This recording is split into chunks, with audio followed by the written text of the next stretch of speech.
दोस्तों नमस्कार, हर हर महादेव, जय माता दी। आप सबको नवरात्रों की हार्दिक शुभकामनाएं देती हूँ। नवरात्र शब्द से नव अहोरात्रों का बोध होता है। इस समय शक्ति के नव रूपों की उपासना की जाती है। रात्रि शब्द सिद्धि का प्रतीक है। भारत के प्राचीन ऋषियों मुनियों ने रात्रि को दिन की अपेक्षा अधिक महत्व दिया है। इसलिए दीपावली, होलिका, शिवरात्रि और नवरात्र आदि उत्सवों को रात में ही मनाने की परंपरा है।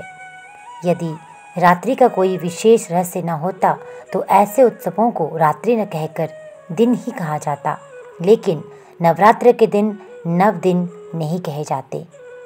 दोस्तों, हम बात कर रहे हैं चैत्र नवरात्रों की और आज चैत्र नवरात्र का पहला दिन है। मनुष्यों ने वर्ष में 2 बार नवरात्रों का विधान बनाया है।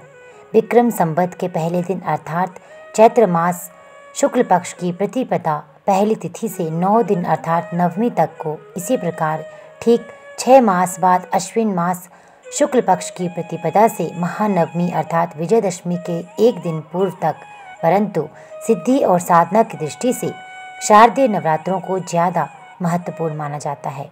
इन नवरात्रों में लोग अपनी आध्यात्मिक और मानसिक शक्ति का संचय करने के लिए अनेक प्रकार के व्रत, संयम, नियम, यज्ञ, भजन, पूजन, योग साधना आदि करते हैं। कुछ साधक इन रात्रियों में पूरी रात पद्मासन या सिद्धासन में बैठकर आंतरिक त्राटक या बीज मंत्रों के जाप द्वारा विशेष सिद्धियां प्राप्त करने का प्रयास करते हैं। नवरात्रि में शक्ति के 51 पीठों पर भक्तों का समुदाय बड़े उत्साह से शक्ति की उपासना के लिए एकत्रित होता है। जो उपासक इन शक्ति पीठों पर नहीं पहुंच पाते, वे अपने निवास स्थल पर ही शक्ति का आवाहन करते हैं। आजकल अधिकांश उपासक शक्ति पूजा रात्रि में नहीं, पुरोहित को दिन में ही बुलाकर संपन्न करा देते हैं। सामान्य ही भक्ति ही नहीं, पंडित और साधु महात्मा भी अब नवरात्रों में पूरी रात जागना नहीं चाहते। न कोई आलस्य को त्यागना चाहता है। बहुत कम उपासक आलस्य को त्याग कर आत्म शक्ति, मानसिक शक्ति और योगिक शक्ति की प्राप्ति के लिए रात्रि के समय का उपयोग करते देखे जाते हैं।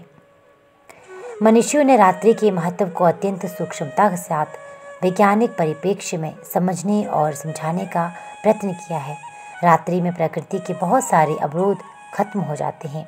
आधुनिक विज्ञान भी इस बात से सहमत है। हमारे ऋषि मुनि आज से कितने ही हजारों वर्ष पूर्व ही प्रकृति के इन वैज्ञानिक रहस्यों को जान चुके थे। दिन में आवाज़ दी जाए तो वह दूर तक नहीं जाएगी, किंतु रात्रि को आवाज़ दी जाए तो वो बहुत दूर तक जाती है।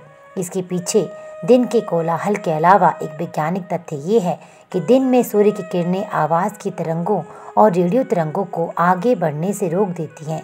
रेडियो इस बात का जीता जागता उदाहरण है। कम शक्ति के रेडियो स्टेशनों को दिन में पकड़ना अर्थात सुनना मुश्किल होता है, जबकि सूर्यास्त के बाद छोटे से छोटा रेडियो स्टेशन भी आसानी से सुना जा सकता है।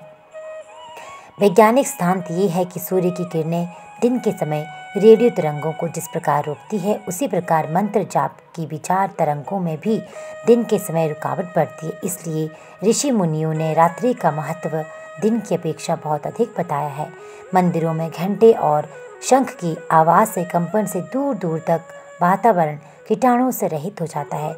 ये रात्रि का वैज्ञानिक रहस्य है, जो इस वैज्ञानिक तथ्य को ध्यान में रखते हुए रात्रियों के संकल्प और उच्च अवधारणा के साथ अपनी शक्तिशाली विचार तरंगों को वायुमंडल में भेजते हैं।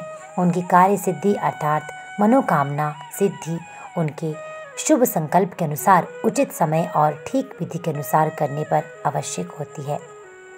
संस्कृत व्याकरण के अनुसार नवरात्रि कहना त्रुटिपूर्ण है। 9 रात्रियों का समाहार समूह होने के कारण से द्वंद्व समास होने के कारण ये शब्द पुल्लिंग रूप नवरात्र में ही शुद्ध है।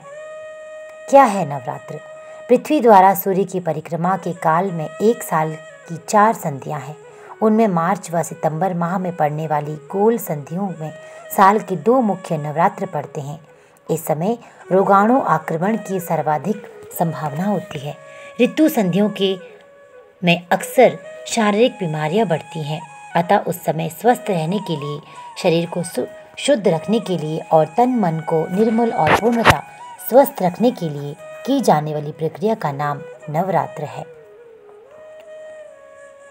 9 दिन या रात अमावस्या की रात से अष्टमी तक या पड़वा से नवमी की दोपहर तक व्रत नियम चलने से 9 रात यानी नवरात्र नाम सार्थक है।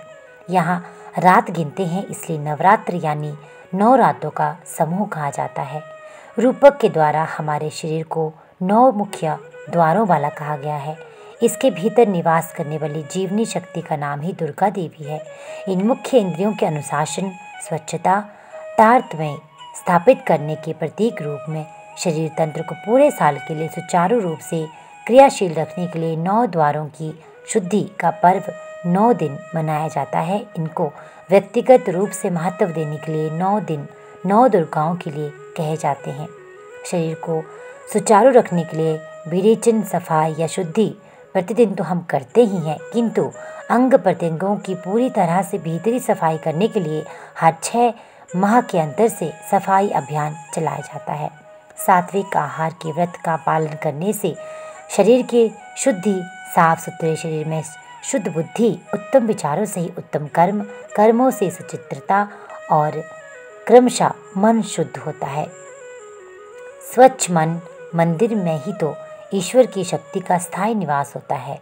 9 देवियाँ, नव देवी 9 दिन यानी हिंदी माह चैत्र और अश्विन के शुक्ल पक्ष की पड़वा यानी पहली तिथि से 9वीं तिथि तक प्रत्येक दिन की एक देवी मतलब 9 द्वार वाले दुर्ग के भीतर रहने वाली जीवनी शक्ति रूपी दुर्गा के 9 रूप हैं।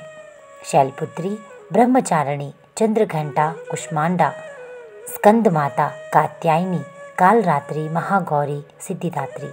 इनका 9 जड़ी बूटी या खास व्रत की चीज़ों से भी संबंध है जिन्हें नवरात्र के व्रत में प्रयोग किया जाता है, जिनमें कुट्टू, दूध दही, चौलाई, पेठा, श्यामक चावल, हरी तरकारी, काली मिर्च व तुलसी, साबूदाना, आंवला। अष्टमी या नवमी ये कुल परंपरा के अनुसार तय किया जाता है। तो दोस्तों, ये थी नवरात्रों से जुड़ी जानकारी। आप सबको नवरात्रों की हार्दिक शुभकामनाएं और माता रानी से यही प्रार्थना करती हूँ कि सबके जीवन में सुख और शांति का संचार हो। आप सबका दिन शुभ हो। हर हर महादेव। जय माता दी।